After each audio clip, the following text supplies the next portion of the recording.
The call came at 6:14 a.m. on a Tuesday. I was already awake, sitting on the porch of my cabin outside Durango, Colorado, watching the sun climb over the mountains. The quiet was peaceful, a calm I didn't get too often, especially after everything that had happened. Since the divorce, sleep hadn't come easy, so I just stopped trying. I'd grown used to the early mornings, the quiet mornings, just me and the mountains. My phone buzzed, breaking my thoughts. I glanced at it. An unknown number. At first, I almost ignored it, but something in me said to answer. "Hello?" I said, my voice still rough from sleep. "Mr. Ashford, this is Dr. Priya Ravenscraft at Children's Hospital Colorado in Aurora. I'm calling about your son, Caleb." My heart stopped. My son? The word caught me off guard. It had been 3 years since I'd heard anyone use that word in reference to me. "What happened? Is he okay?" Her next words made my chest tighten. "Caleb has been diagnosed with acute myeloid leukemia. He needs a bone marrow transplant. His mother provided us with your contact information as a potential donor. Naen. She had given them my number. The same Naen who had spent years telling our boys I'd abandoned them. The Naen who blocked my calls and returned every letter I sent unopened. The Naen who told me our boys were ashamed to even call me their father. But now she needed me. I didn't waste another second. I'll be there in 6 hours. Before I tell you more, please subscribe and like this video and listen to my story till the end, and let me know which city you're listening from. That way, I can see how far my story has traveled. Now, let's keep going. I'm Fletcher Ashford. I'm 41 years old. I work as a wilderness guide now, taking tourists on hiking and camping trips through the mountains of southwestern Colorado. Before that, I was a high school history teacher in Denver. I had a decent life, steady job, loving wife, twin boys, but that was before Naen decided I wasn't enough for her. That was 3 years ago. The drive from Durango to Aurora was about 5.5 hours. I pushed my old Jeep as fast as I could, rattling through mountain passes and down into flatlands. I didn't stop for anything. No food, no gas, only a quick bathroom break near Poncha Springs. As I drove, I thought about Caleb and Micah. They were 11 now. The last time I saw them, they were 8, standing in the driveway of the house I used to own, watching me pack my life into a rental truck. "Daddy, why are you leaving?" Micah had asked. His voice still echoed in my head. "I'm not leaving you. Buddy, I'm just moving to a different house. I'll see you every weekend, I promise." But after that, I never saw them again. Naen made sure of that. You're still with me, right? If you're feeling the weight of the story like I am, don't forget to hit that like button. I know this part is heavy, but we're just getting started. Stick with me and stay tuned for more. Let's keep the momentum going. By the time I reached the hospital, my heart was pounding. The sprawling hospital complex was overwhelming, and I felt a wave of fear hit me when I thought about how little time I had with Caleb. I found the oncology ward on the 4th floor, gave my name to the nurse. She told me Dr. Ravenscraft was expecting me, but first, there was someone who wanted to speak with me. She gestured to a waiting area, and there she was, Naen. She looked different, thinner, older. The confidence that had been there during the divorce was gone. She was sitting, clutching a paper cup of coffee like it was the only thing keeping her upright. When she saw me, she stood, and I could feel the weight of 3 years of silence between us. "Thank you for coming," she said, her voice shaking. "I know I don't deserve." "Where's Caleb?" I interrupted her. She flinched. "Room 412. He's sleeping. The chemo is hard on him." She hesitated. "And Micah is with my mother. He wanted to come, but what?" I asked. "I thought it would be easier if he wasn't here for the testing," she finished. "Easier for who?" I wanted to scream, but I didn't have the energy. "Not now. Where do I go for the bone marrow test?" I asked, trying to focus. "The lab's on the 2nd floor. Dr. Ravenscraft said she'd meet you there." Naen reached out like she wanted to touch my arm, but stopped herself. "Fletcher, I know things ended badly between us, but Caleb needs this. He needs you. He's needed me for 3 years, Naen. You just wouldn't let him have me, I said, my voice quiet, almost a whisper of the rage that I had carried with me for so long. I walked away before she could respond. But the real shock was still ahead. The test results would change everything. Stick around for what happens next, when the truth comes crashing down in a way I never could have imagined. Keep watching, and let me know your thoughts and comments. This story is far from over. The bone marrow compatibility test took about an hour. They drew blood, swabbed my cheek, and asked a bunch of questions. Dr. Ravenscraft was a small woman with kind eyes, and she moved through the process quickly and efficiently. She was patient, treating me like a person, not just a donor. We shared preliminary results within a few hours, she explained. If you're compatible, we'll discuss next steps. The procedure itself is relatively straightforward, though it does require a short hospital stay. I nodded, not really listening to the details. It didn't matter. I wasn't focused on any of that. I just needed to know if I could help Caleb. Whatever he needs, just tell him if I can help, I said, my voice hoarse. She nodded, then left me alone in the waiting room. I sat there for hours. I didn't eat, didn't check my phone, didn't read anything. I just sat, thinking about Caleb, about the years I'd missed, thinking about how much I wanted to be there for him, even if it meant fighting through every bitter memory with Naen. When Dr. Ravenscraft returned, her expression was different. Something was wrong. My stomach twisted. Mr. Ashford, could you come with me? She asked softly. She led me down a long hallway, into a small conference room. Inside, there were two others, a man in a suit and a woman in a white coat. They didn't look at me. They just stared at the folder on the table in front of them. Mr. Ashford, this is Dr. Isaac Okonkwo, our head of hematology, and Dr. Celeste Hang, our chief of genetics, Dr. Ravenscraft said. Genetics? I asked, confused. Why would you need a geneticist? Please sit, Dr. Okonkwo said. I sank into the chair, my heart racing. What was going on? Mr. Ashford, we ran your compatibility test 3 times. Dr. Ravenscraft began slowly. We checked for lab errors, contamination, anything that might explain what we found. What do you mean? I asked, fear crawling up my spine. Am I not a match? The 3 doctors exchanged glances. I could see the hesitation in their eyes. Then Dr. Okonkwo spoke. Mr. Ashford, the test results show that you are not biologically related to Caleb. The words hit me like a punch. What? That's impossible. He's my son. He and Micah are twins. I was there when they were born. My voice trembled. Dr. Hang leaned forward. We understand this is difficult to hear, but genetics don't lie. I couldn't process it. I just couldn't. They're not mine? I asked, my voice barely above a whisper. What are you saying? Neither Caleb nor Micah shares your DNA, Dr. Okonkwo said quietly. You cannot be their biological father. I could feel the room spinning around me. I grabbed the edge of the table, my knuckles turning white. Then who? I barely managed to ask, the words choking me. We don't know, Dr. Ravenscraft said gently. That would require testing other potential fathers. The silence in the room was deafening. My entire life, 11 years of raising those boys, everything I thought I knew shattered in an instant. 11 years, I murmured, shaking my head in disbelief. I've loved them. I've been their father. I coached their soccer teams. I've held them when they were scared. How can this be? Dr. Hang spoke again. There's more, she said carefully. Something that makes the situation even more complicated. I stared at her, not knowing if I wanted to hear more.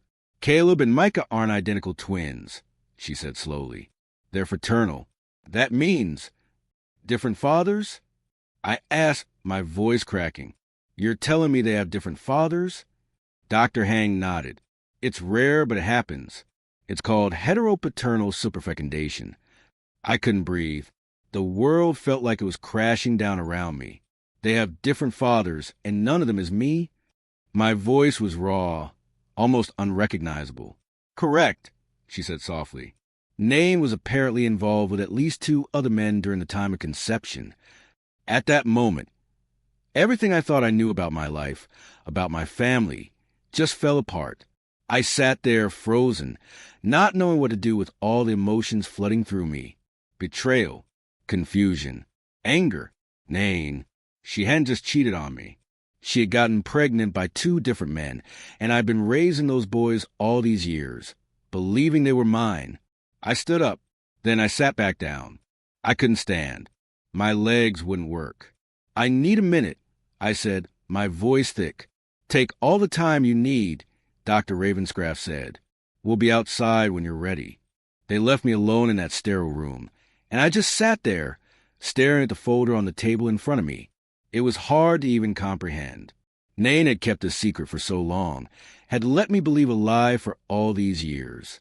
The boys weren't mine. They'd never been mine. I know you're feeling this.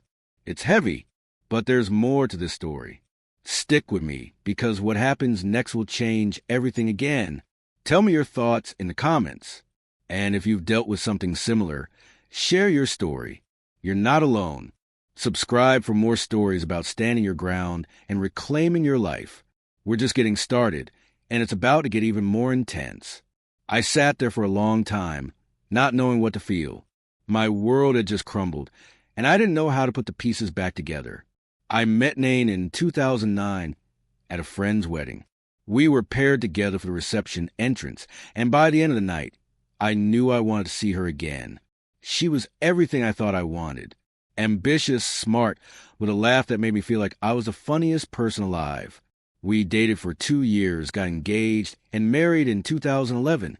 But looking back, I can see it all now. The signs I missed, the way she always needed attention, the way she flirted with other men and called her harmless, the way she'd disappear for hours and come back with excuses that didn't add up. But I was in love. Love makes you blind. In March 2013, the twins were born. Nain had told me they were identical. I believed her. I didn't know the difference between identical and fraternal twins. I held those tiny babies in my arms, and I loved them immediately. For 8 years, I was their dad. I wasn't perfect, but I showed up every day. But in 2020, Nain told me she wanted a divorce. "I'm not happy, Fletcher. I haven't been happy for years." I couldn't understand it. I thought we were fine. She looked at me like I was a stranger. "Good isn't enough. I want more than good," she said. She had a lawyer already, and when everything fell apart, she took control. She wanted full custody, and she got it. My world fell apart as the court sided with her. I couldn't fight it. I couldn't win. She moved the boys away, and I never saw them again. But now I was back, and Caleb was dying. But there was something else. Something even more shocking that would make me question everything. What I would find next changed my entire perspective. Stay tuned for the next chapter. I found Nain in the hospital cafeteria. She was sitting alone at a corner table, pushing food around her plate, without actually eating. Her eyes were hollow, tired. I took a deep breath and walked over to her, unsure what to say, unsure if I was even ready for whatever was coming next. She looked up when I approached, her eyes locking with mine. There was something in her gaze, guilt, fear, or maybe both. When she saw me, she stood up, but we just stood there for a moment, staring at each other across all those years of silence. "Fletcher," she said quietly, "thank you for coming. I know I don't deserve." "Where's Caleb?" I interrupted, my voice harsh, desperate.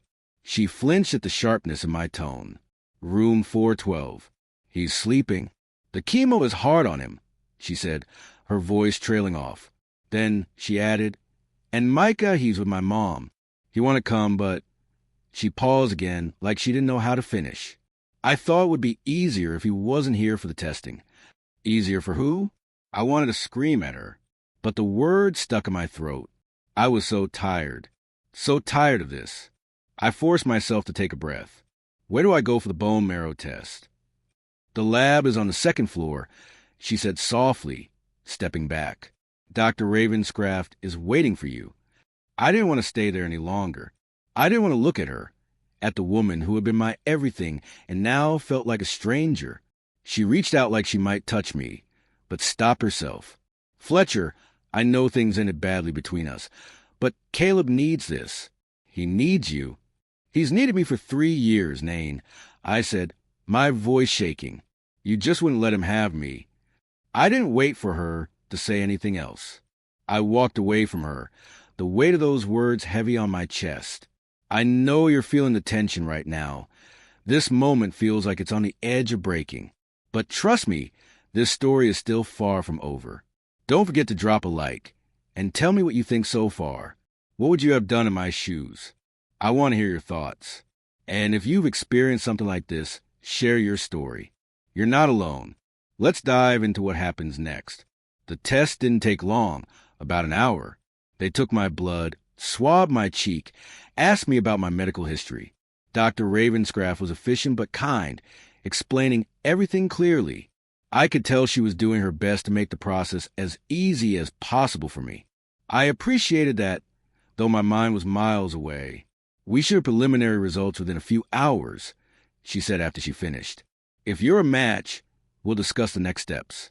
The procedure itself is relatively straightforward, but it does require a short hospital stay. I nodded, though I wasn't really listening. It didn't matter. All that mattered was Caleb. Could I help him? Would I be able to save him? The hours dragged on as I sat in the waiting room, consumed by thoughts of Caleb, of Micah, of all the years I'd missed. When Dr. Ravenscraft returned, her expression was different. Her eyes were tense, her lips pressed into a thin line. Mr. Ashford, could you come with me? She said, her voice cautious.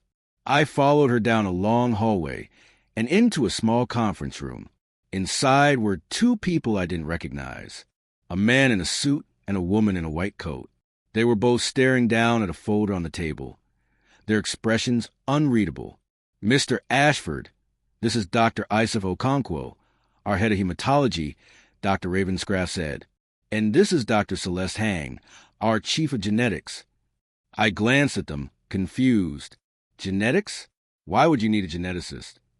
Please sit, Dr. Okonkwo said, his voice calm but serious. I sat, my heart pounding. Something wasn't right. I could feel it in the air. Mr. Ashford, Dr. Ravenscraft began slowly. We ran your compatibility test 3 times. We double-checked everything.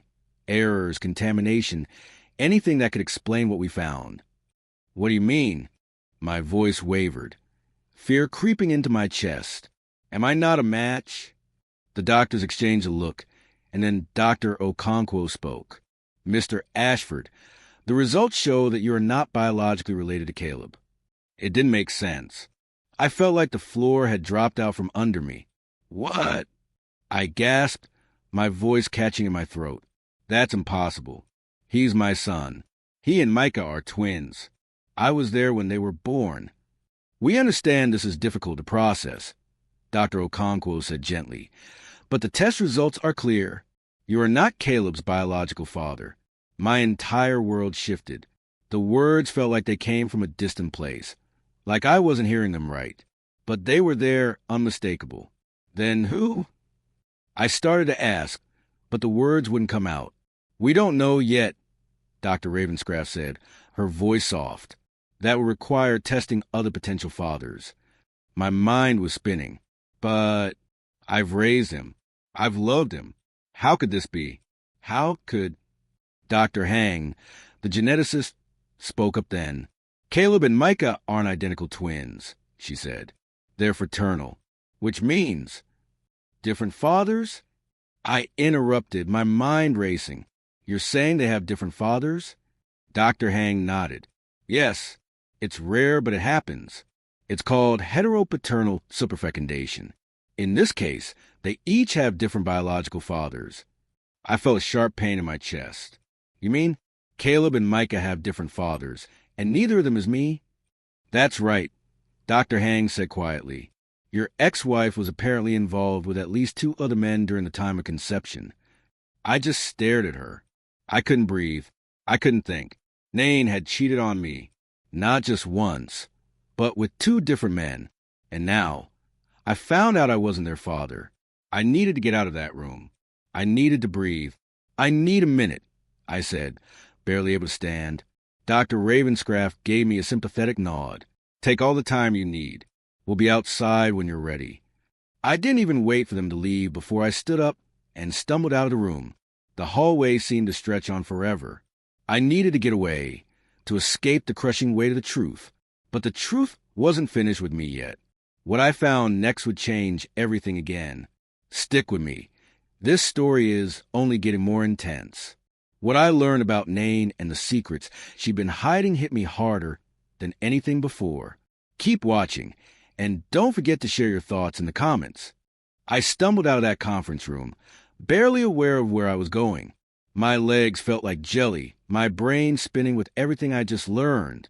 I had been living a lie for over a decade, and the weight of that hit me harder than anything I'd ever felt before. I had spent 11 years thinking those boys were mine, loving them like they were my own. And now I was told it was all a lie. I walked aimlessly through the halls of the hospital, trying to catch my breath. My heart was racing, my hands were shaking. I had to get out of there. I couldn't be around people. Not right now. I needed to be alone with my thoughts. As I made my way to the hospital exit, my phone buzzed. It was Naen. I ignored it first, but then I realized that I needed answers. I answered the phone, my voice barely above a whisper. "What do you want, Naen?" "Fletcher, we need to talk." "Please." Her voice trembled, and I could hear the desperation in her words. "I know you're upset, but I never meant for you to find out like this. I never meant to hurt you." "Hurt me?" I almost laughed. "You mean to hurt me? You've been lying to me for years, Naen. Years. And now, you expect me to just let this go?" "I didn't know how to tell you, Fletcher. I didn't know how to say it," she said, her voice cracking. "I was scared. I was ashamed of what I did." "Ashamed? How could you be ashamed now, after all that had happened?" I didn't know whether to be angry or just numb. "You should have told me the truth," I said, the words bitter on my tongue. "You took away my right to be their father. You lied to them. You lied to me. And now Caleb's life is at risk, and I don't even know if I'm supposed to be there for him or not." "I need you, Fletcher," she pleaded. "Caleb needs you. He's been asking about you, and he doesn't know what's going on with the test. He thinks you're a match." I felt my heart crack in my chest. "I'm not a match, Naen. I'm not his father." I could hear her silent sobs on the other end of the line. "I'm so sorry, Fletcher. I never wanted this to happen. I didn't want to hurt you. I didn't want to destroy everything we built." "You already did that," I said, the words escaping before I could stop them. "And now I need to know, who are the fathers, Naen? Who else was involved? Who else is responsible for this mess?" There was a long pause before she answered. "Grant Holloway and Dex Yarrow." The names hit me like a slap. Grant Holloway? The guy who used to be my personal trainer? I couldn't believe it. And Dex Yarrow? He worked at my company, didn't he? Naen's voice was soft, almost regretful. "It was a long time ago. Fletcher, before we were married, we were trying to get pregnant, and I don't know. I made mistakes. I'm sorry." "You made mistakes?" I repeated, disbelief filling my voice. "You didn't just make mistakes, Naen. You destroyed everything." She was silent for a moment.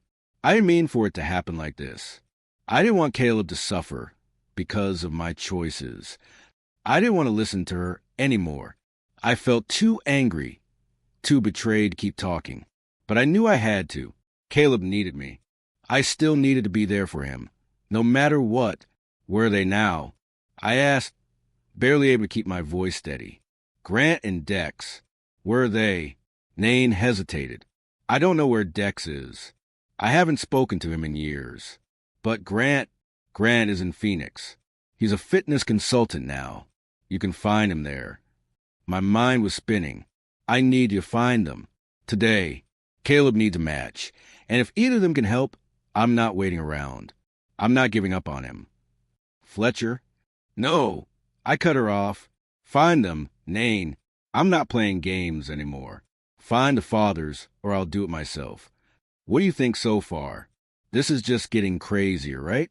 It's hard to believe how everything unraveled so quickly. Let me know your thoughts in the comments. And if you've dealt with anything similar, share your story.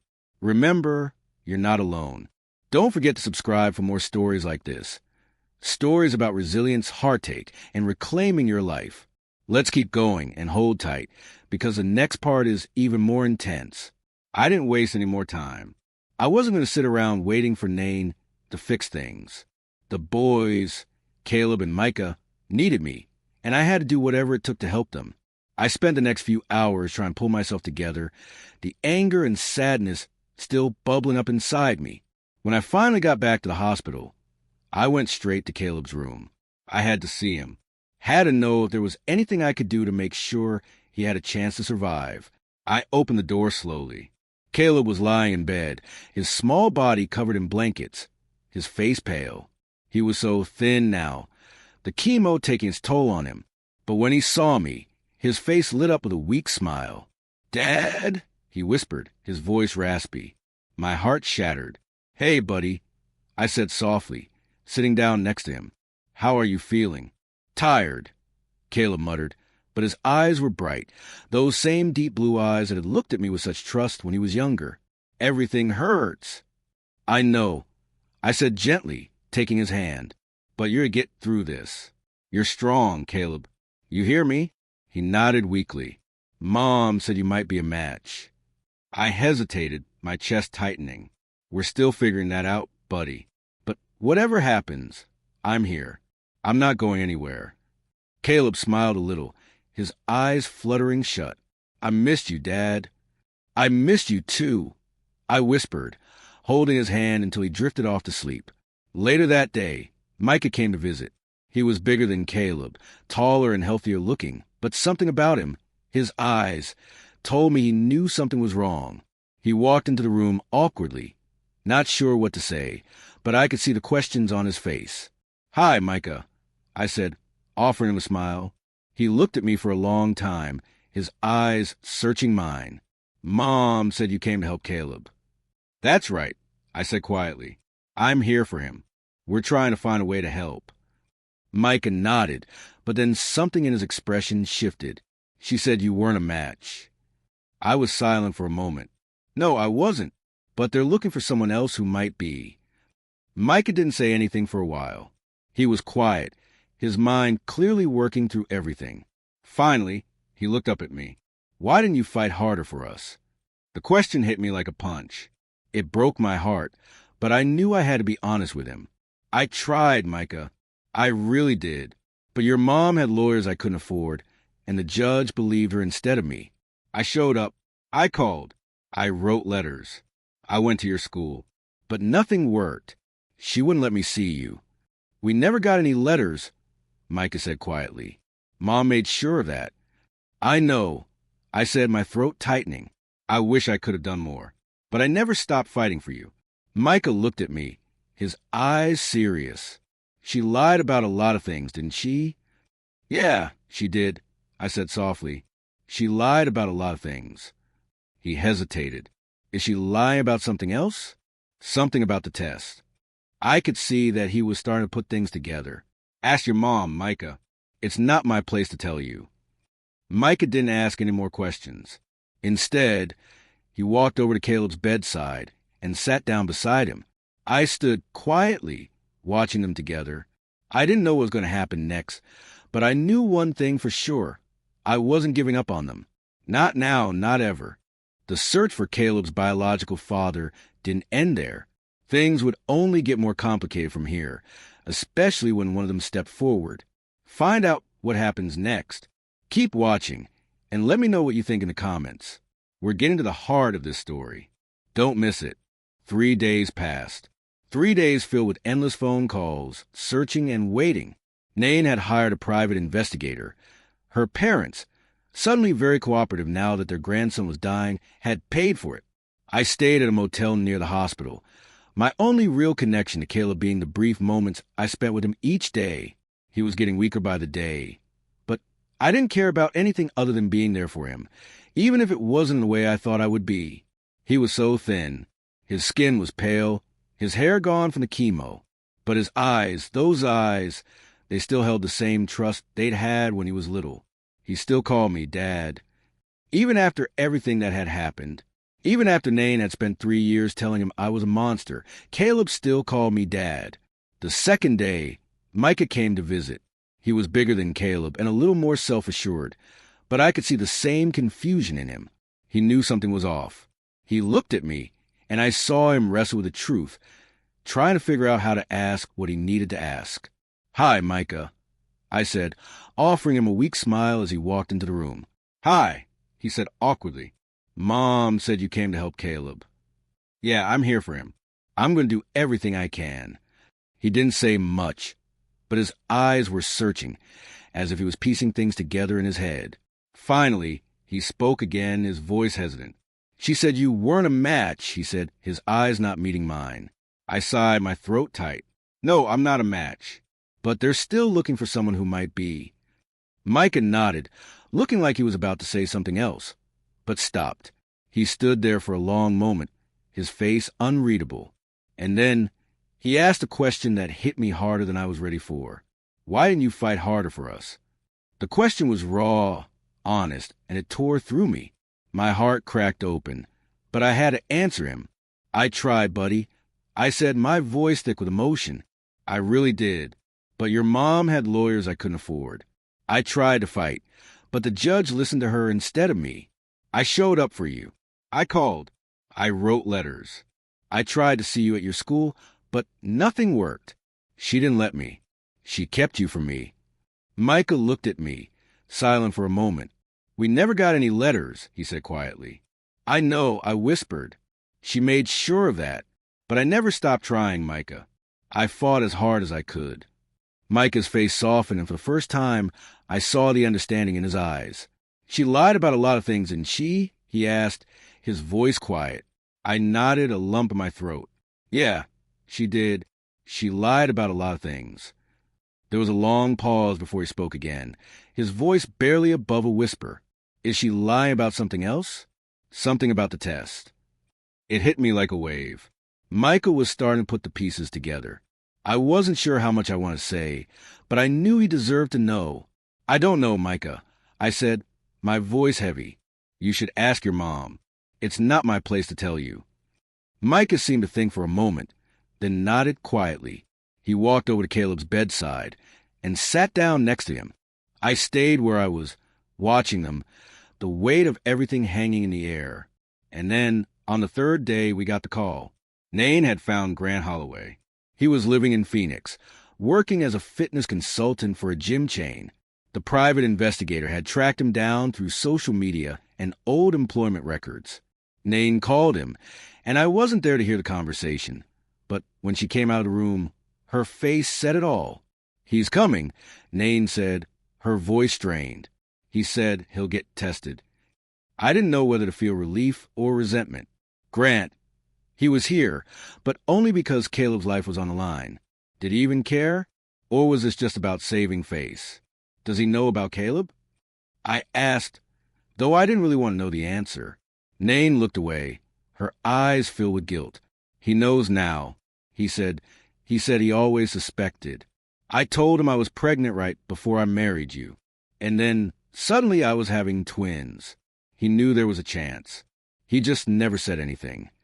I shook my head in disbelief. He knew. And he didn't say anything?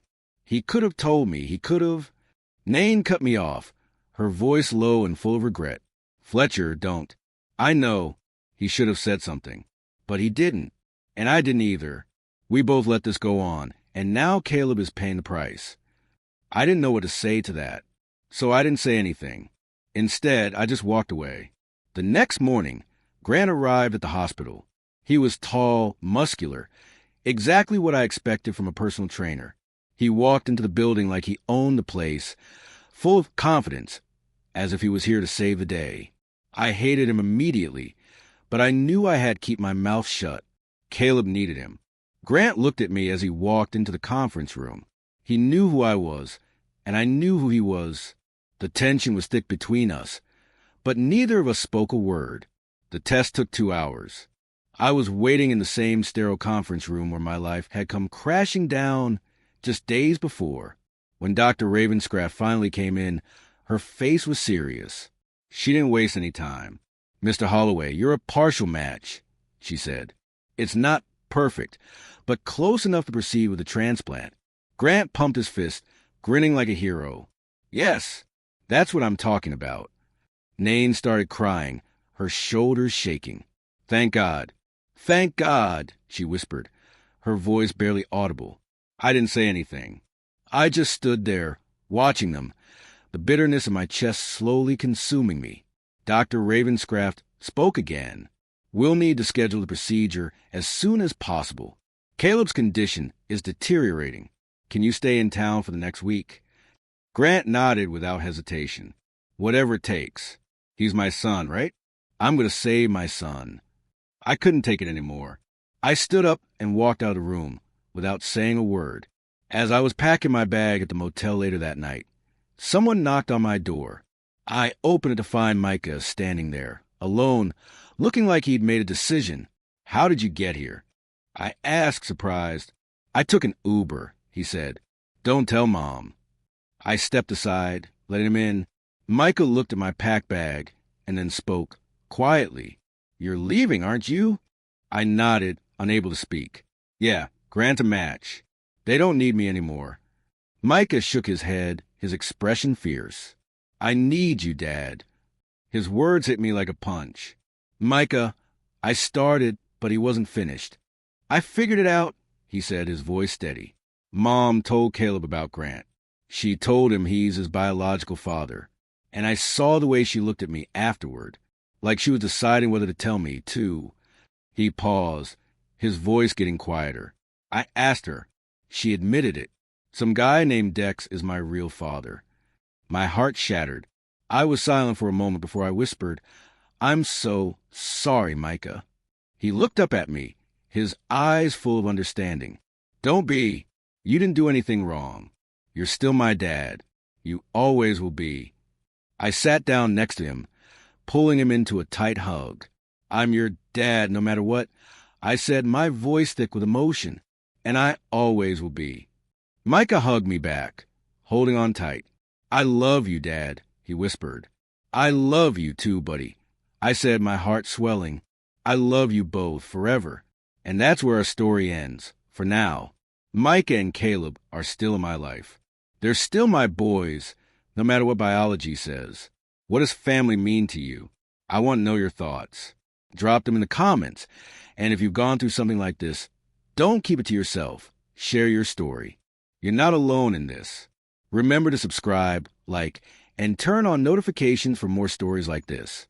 Life's messy, but it's also full of unexpected moments that teach us what really matters. Thank you for sticking with me through this journey. I'll see you in the next one.